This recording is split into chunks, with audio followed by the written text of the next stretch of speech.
Et au Nigeria aussi?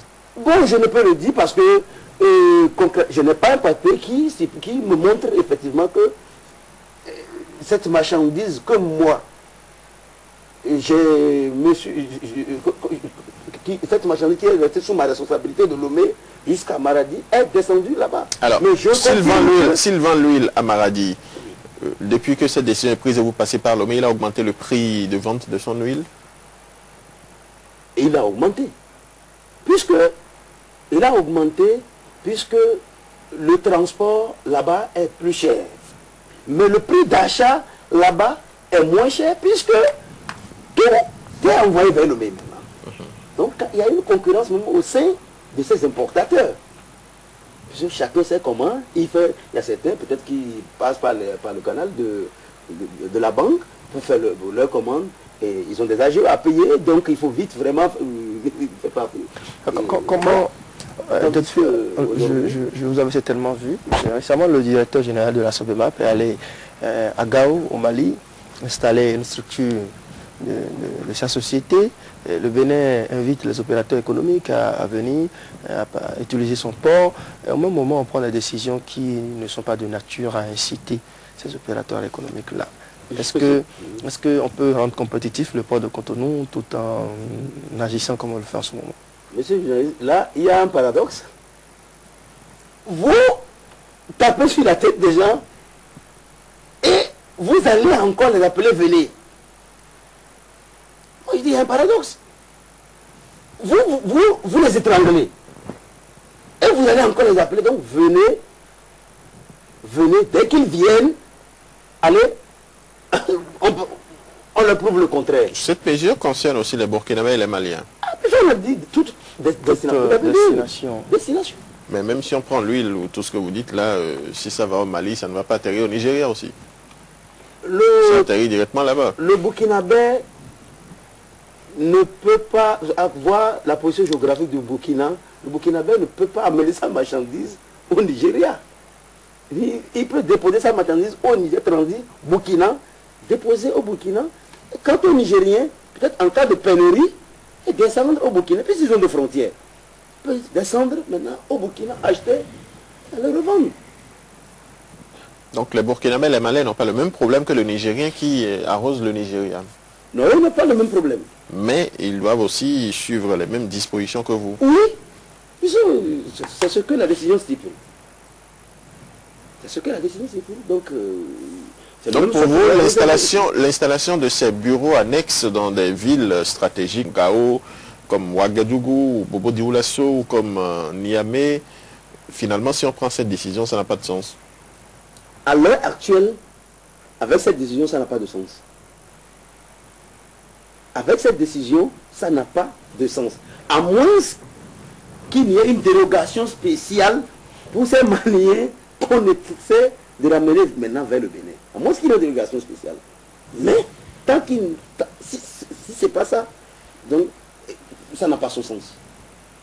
Allez, quelques questions des téléspectateurs, puisqu'on est presque à la fin de cette émission. André Dessart. On a globalement abordé ces questions déjà, sinon que il y a celui qui pense que la décision aussi se demande, ce téléspectateur, si la décision n'est pas un peu contraire aux normes de l'UEMOA qui font plutôt la promotion, la libre circulation des personnes et des biens au sein de l'espace. Je pense que c'est en dehors de ça, de ce téléspectateur qui se demandait aussi si cette décision est légale parce que c'est du domaine de la loi. Et il y en a beaucoup qui l'ont lié à des aspects politiques qu'on ne va forcément pas aborder sur cette émission aussi, il faut le préciser. Beaucoup de questions sont liées. M. Rabiou Garba est ici en tant que représentant d'opérateurs économiques étrangers, pas en tant que politicien, donc on ne va pas lier. Là, essentiellement pour parler de la décision du directeur général de la douane qui met systématiquement en consommation certaines marchandises, certains produits que nous avons cités.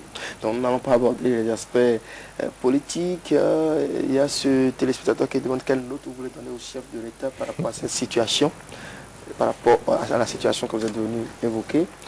Donc voilà, si vous avez autre chose à leur dire par rapport à tout ça, à la fin on va vous remettre les questions et il y en a même qui ont mis qui ont demandé des coordonnées. Oui, vous allez les appeler vous. Oui, pour la bonne foi. Moi je compte, je dis toujours, je répète que je compte toujours sur la bonne foi du chef de l'État. Parce que je vous jure, si quelque chose n'est pas fait... Ne jurez pas. On est dimanche. Si quelque chose n'est pas fait dans ce sens, on est dans quel mois maintenant? Le mois de novembre. Novembre, décembre, ils feront assez de recettes comme ils l'ont fait pour l'huile.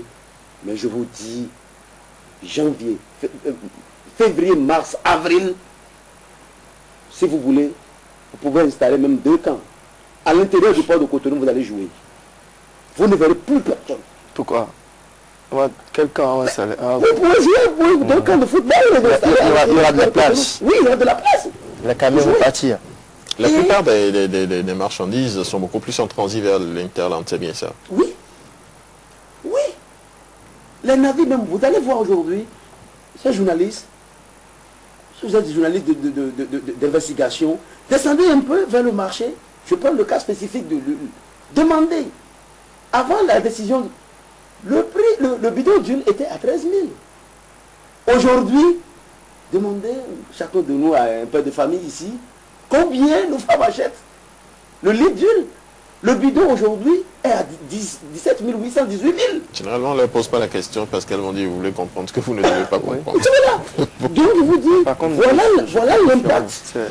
Ça a augmenté effectivement. Voilà l'impact. L'État ne fait plus ses recettes là aujourd'hui. Mais voilà l'impact. Voilà ce que Il y avait un circuit parallèle que le gouvernement dénonçait aussi. Et on dit, un arbre, c'est un arbre qui cache la forêt. Le seul arbre ne cache pas la forêt. Ce qui se passe, on aurait appris qu'il y a un opérateur économique béninois qui a eu des... C'est des facilités. Peut-être qu'il a eu.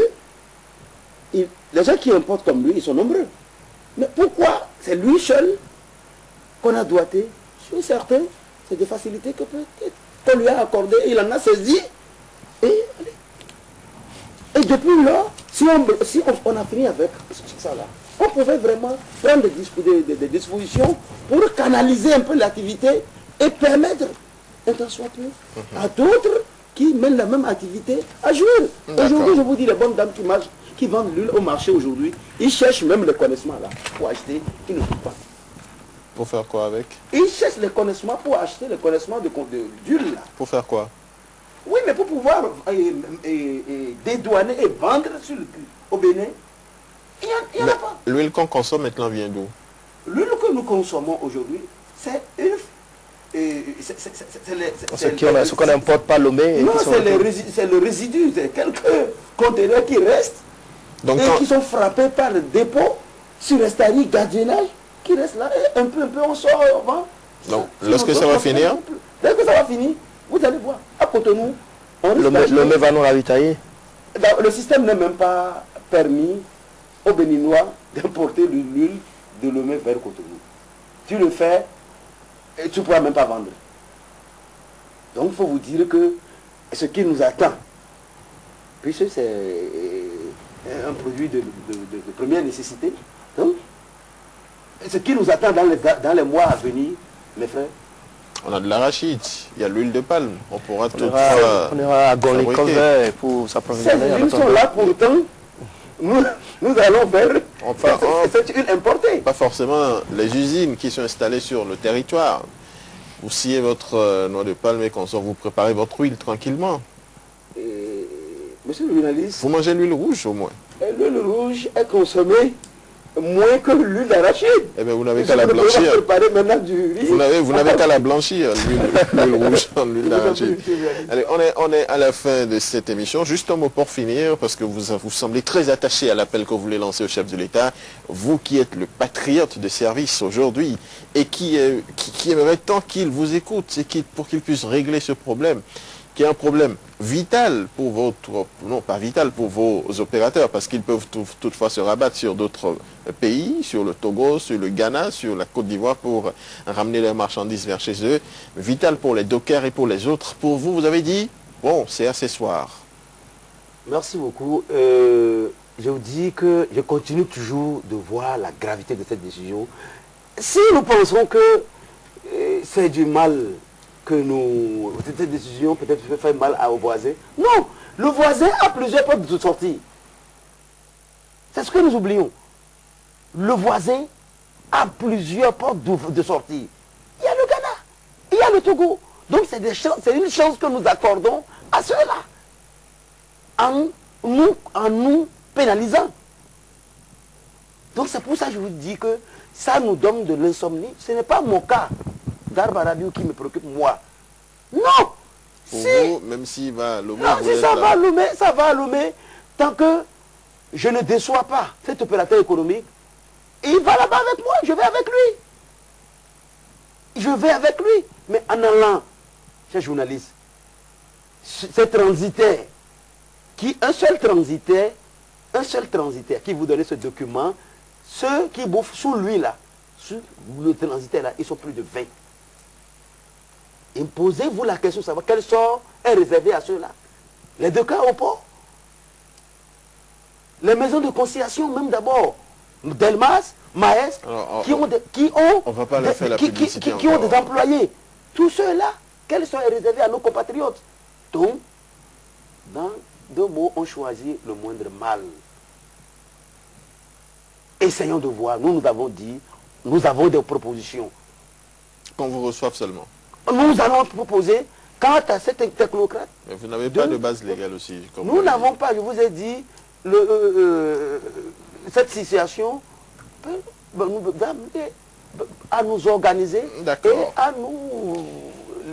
Merci, M. Rabi Ogawa. Je rappelle que M. Rabi Ogawa, il est...